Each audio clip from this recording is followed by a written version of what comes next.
بیت المقدس 3 مذاہب کی مقدس جگہ ہے۔ یہ مسلمانوں کا قبلہ دوئم، عیسائیوں کے لیے جیسس کی جائے ولادت اور یہودیوں کے لیے ہیکل سلیمانی ہے۔ تو حضرت ابراہیم علیہ السلام جن کے 2 بیٹے تھے، اسماعیل اور اسحاق علیہ السلام کے بیٹے تھے حضرت یعقوب۔ تو حضرت یعقوب علیہ السلام کا جو لقب تھا وہ تھا اسرائیل یعنی اللہ کا بندہ، اور یہ لقب حضرت یعقوب علیہ السلام کو اللہ تعالیٰ کی طرف سے دیا گیا تھا۔ حضرت یوسف علیہ السلام نے جب کفیل مصر بنے تو آپ کو حکم ہوا کہ اپنے تمام خاندان یعنی آل یعقوب کو مصر بلایا جائے، اور مصر کی سرزمین کا ایک مخصوص حصہ ان کے لیے مختص کیا گیا، اور اللہ کی طرف سے کہا گیا کہ اے آل یعقوب، اس سرزمین میں تمہارے لیے برکتیں ہیں۔ حضرت یوسف علیہ السلام 12 بھائی تھے، اسی لیے اللہ تعالیٰ نے ان کے لیے 12 چشمے جاری کیے، اور یوں اس سرزمین کا نام حضرت یعقوب علیہ السلام کے لقب سے اسرائیل پڑ گیا، جسے آج یروشلم بھی کہا جاتا ہے۔ آپ کی نسل سے کم و بیش 70,000 انبیاء کرام آئے۔ حضرت یوسف علیہ السلام کے بھائی یہودا کی نسل آگے بڑھی تو اس میں سے آنے والے تمام بنی اسرائیلی یہودی کہلائے۔ وقت گزرتا گیا اور حضرت موسیٰ علیہ السلام کا دور آیا۔ جب فرعون نے مصر کی جگہ پر تنگ کی تو بنو اسرائیل کے ساتھ آپ کو مصر سے نکلنا پڑا۔ اس دوران بنی اسرائیل پر اللہ تعالیٰ کی بہت سی کرم نوازیاں بھی ہوئیں، جس میں من و سلوہ، چشموں کی بہتات، مچھلیوں کے شکار کا ذکر قرآن پاک سے بھی ملتا ہے، اور وہیں ہمیں ایک گائے کا ذکر بھی ملتا ہے جس کے لوتھڑے سے مردے نے اللہ کے حکم سے زندہ ہو کر اپنے قاتل کا بتایا۔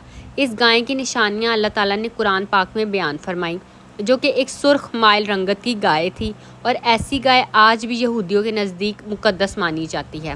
حضرت موسیٰ علیہ السلام کے بعد دیگر نبی آئے۔ اس دوران میں حضرت موسیٰ علیہ السلام اور ان کے دور کی کچھ باقیات، تورات، من و سلوہ کا کچھ حصہ بنی اسرائیل نے ایک صندوق میں محفوظ کر لیا۔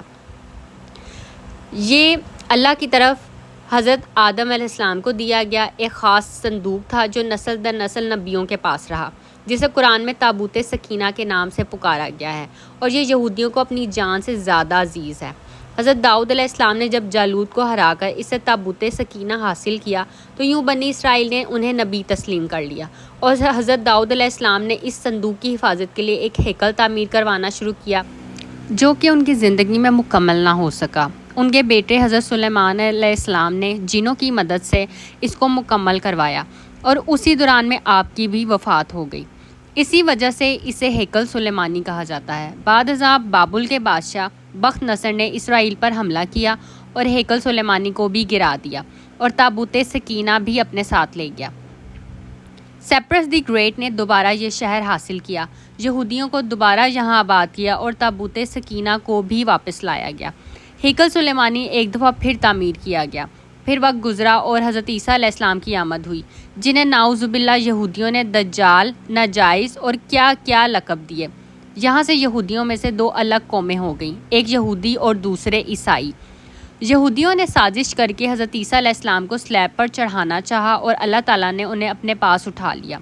اس کے بعد یہودیوں اور عیسائیوں میں کئی چھوٹی موٹی جنگیں ہوئیں۔ پھر عیسائی رومی بادشاہ ٹائٹس نے اس شدت سے یروشلم پر حملہ کیا کہ اس پورے علاقے کی اینٹ سے اینٹ بجا دی، ہیکل سلیمانی کو گرا دیا، جس کی صرف ایک دیوار اس وقت اپنی اصلی حالت میں موجود ہے، جسے دیوار گریہ کہا جاتا ہے، جہاں یہودی جا کر تورات کی تلاوت کرتے ہیں اور گریہ و زارہ کرتے ہیں۔ تابوت سکینہ بھی نہ جانے کہاں غائب ہو گیا۔ ٹائٹس کے حملے کے بعد یہودی آخری نبی کے انتظار میں تھے، کیونکہ اللہ پاک کا ان سے وعدہ تھا کہ انہیں پھر عروج بخشا جائے گا۔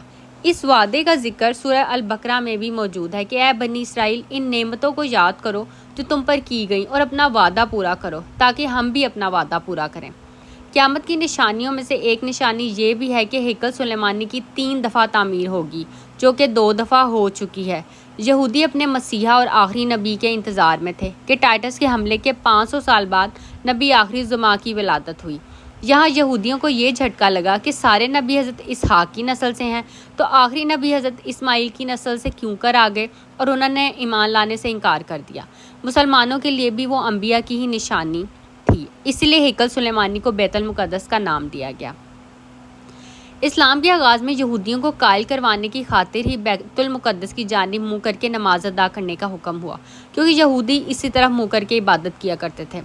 17 ماہ بعد ہماری عبادت کا رخ بیت المقدس سے بیت اللہ کی جانب موڑ دیا گیا، کیونکہ مسلمانوں کا شروع سے قبلہ اول وہی رہا جسے پہلے حضرت آدم اور حضرت ابراہیم علیہ السلام نے تعمیر کیا۔ حضرت عمر رضی اللہ تعالیٰ عنہ کے دور حکومت میں اسرائیل یعنی یروشلم پر عیسائیوں کا قبضہ تھا۔ بیت المقدس کے ہی احاطے میں انہوں نے گرجا گھر تعمیر کیا ہوا تھا اور عین تابوت سکینہ والی جگہ وہ گند پھینکا کرتے تھے۔ یہودیوں کی نفرت میں یروشلم کی فتح کے وقت جب حضرت عمر وہاں گئے تو عیسائیوں پر برہم ہوئے، وہاں صفائی کروا کر مسجد تعمیر کروائی اور قرآن میں موجود معراج والے واقعے کی نسبت سے اس مسجد کو اقصیٰ کا نام دیا۔ یہودیوں کی دیوار گریہ بھی اسی احاطے میں موجود تھی، تو زائرین کی حیثیت سے انہیں بھی وہاں آنے کی اجازت دے دی گئی۔ خلافت عباسیہ تک یروشلم ایک مسلم شہر رہا۔ اس کے بعد عیسائیوں نے دوبارہ یروشلم پر حملہ کر کے اس پر قبضہ کر لیا۔ صلاح الدین ایوبی نے عیسائیوں کے خلاف 50 سے زائد جنگیں کر کے بیت المقدس دوبارہ حاصل کیا، اور پھر 700 سالوں تک یہ خلافت عثمانیہ کے زیر سلطنت رہا۔ یہودیوں کو بھی دیوار گریہ تک اپنے مذہبی اقدامات کی آزادی رہی، اور یہودی آہستہ آہستہ پھر یروشلم میں آباد ہونا شروع ہو گئے۔ اس دوران میں کئی بار انہوں نے خلافت عثمانیہ کے سلطان کو پیسوں کے عوض یروشلم انہیں سونپنے کا لالچ دیا، لیکن ناکام رہے۔ اور پھر دوسری جنگ عظیم میں عیسائی سپاہی قریباً 60 لاکھ کے قریب یہودیوں کا قتل عام کیا گیا، اور یہ در بدر بھاگنے پر مجبور ہو گئے۔ اس دوران میں انہیں یہ اندازہ ہو چکا تھا کہ انہیں اب خود اپنی پہچان بنانی ہے، اور بائبل میں موجود یہودیوں کے آخری عروج سے قبل والی کئی نشانیاں بھی ظاہر ہو چکی تھیں، اور وہ یہ تسلیم کر چکے تھے کہ ان کا آخری مسیحا اب دجال ہوگا، جس کی بدولت پوری دنیا میں ان کا دوبارہ بول بالا ہوگا۔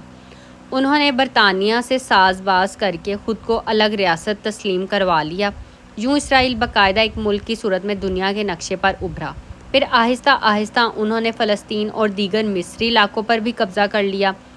عرب ممالک اسرائیل کے خلاف جنگ پر آئے، لیکن اس وقت تک یہ خود کو اتنا مضبوط کر چکے تھے، عرب ممالک کو اس ایک چھوٹے سے ملک سے منہ کی کھانی پڑی۔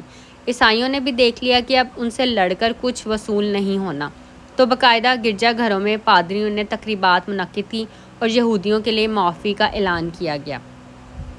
یوں سیاسی اور اقتصادی مفاد پرستی نے 2000 سالوں سے ایک دوسرے کے ازلی اور جانی دشمنوں کو ایک صف پر لا کھڑا کیا، اور قرآن کی بات بھی سچ ہو گئی کہ یہود و نصارہ ایک دوسرے کے دوست ہیں۔ یہودیوں کے عقائد کے مطابق وہ ہیکل سلیمانی کی حفاظت نہیں کر پائے تو خود کو قصوروار کہتے ہیں، خود کو سزا دینے کے لیے زنجیروں اور چمڑے سے پیٹتے ہیں اور دیوار گریہ کے پاس آہوزاری کرتے ہیں۔ وہ ایمان رکھتے ہیں تیسری بار انہیں پوری دنیا پر حکمرانی حاصل ہوگی، اس کے لیے انہیں مسجد اقصیٰ کو گرانا ہوگا، جس کی تیاری وہ کر چکے ہیں۔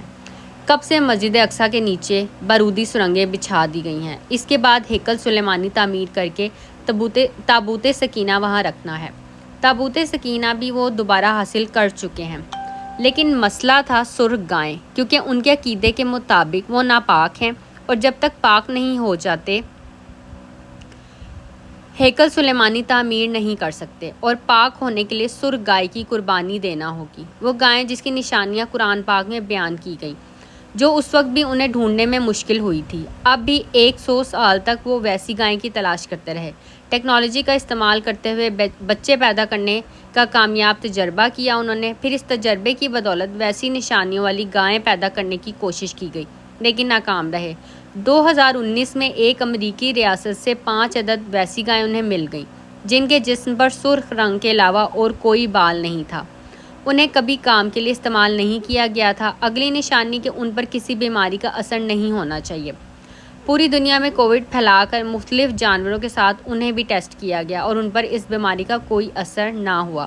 سو red heifer found mystery of red heifer, یہ گوگل میں سرچ کر کے آپ اس کے متعلق تفصیل سے پڑھ سکتے ہیں۔ الغرض قرب قیامت اور دجال کے ظہور والی تمام تر تیاریاں وہ مکمل کر چکے ہیں۔ اپنی مرضی کے ڈاکٹر، انجینئر، بچے پیدا کرنا، 9D ٹیکنالوجی کی مدد سے ایک جگہ ہوتے ہوئے کئی جگہ موجود رہنا، اپنی مرضی کے موسم بنانا، جب چاہو بارش برسا دینا، چند دنوں میں پوری دنیا گھوم لینا، یہ سب دجالی نشانیاں ہیں، جو آج کے دور میں کوئی مشکل کام نہیں ہے۔ ہمارے اسلام میں بتائی گئی قیامت کی نشانیوں کی انہوں نے اتنے اچھے سے تیاری کر لی ہے کہ غرقت کے درخت لگا دیے، جو انہیں پناہ دیں گے۔ باب لود جس جگہ احادیث کے مطابق دجال کا حضرت عیسیٰ علیہ السلام کے ہاتھوں قتل ہونے کا ذکر موجود ہے، اس جگہ وہ دجال کے فرار کے لیے ایئرپورٹ بنا چکے ہیں۔ یہ سب تو قرب قیامت کی نشانیاں ہیں اور ہیکل سلیمانی نے بھی بن کر رہنا ہے۔ پھر اصل جنگ کیا ہے؟ اصل جنگ عقائد کی ہے۔ ہم اپنے عقائد میں اس قدر کمزور ہو چکے ہیں کہ نماز پڑھیں یا نہ پڑھیں ہمیں فرق نہیں پڑتا، اپنے بہن بھائیوں کا حق کھا کر خوشی محسوس کرتے ہیں اور فرقوں کے خرافات میں الجھے ہوئے ہیں۔ فلسطینیوں کے لیے سوائے دعا اور احتجاج کے ہم کیا کر سکتے ہیں؟ کیا ہم اپنے عقائد کے اتنے مضبوط ہیں کہ ڈالر کے بہکاوے میں نہ آئیں؟ کیا ہم یہودیوں کے مقابلے میں نکلنے والے خراسان مجاہد کی لسٹ میں آتے ہیں یا بس سوشل میڈیا کے تماشائی ہیں؟ اگر آج دجال ظاہر ہو جائے اور توبہ کا دروازہ بند ہو جائے تو ہماری آخرت کے لیے کیا تیاری ہے؟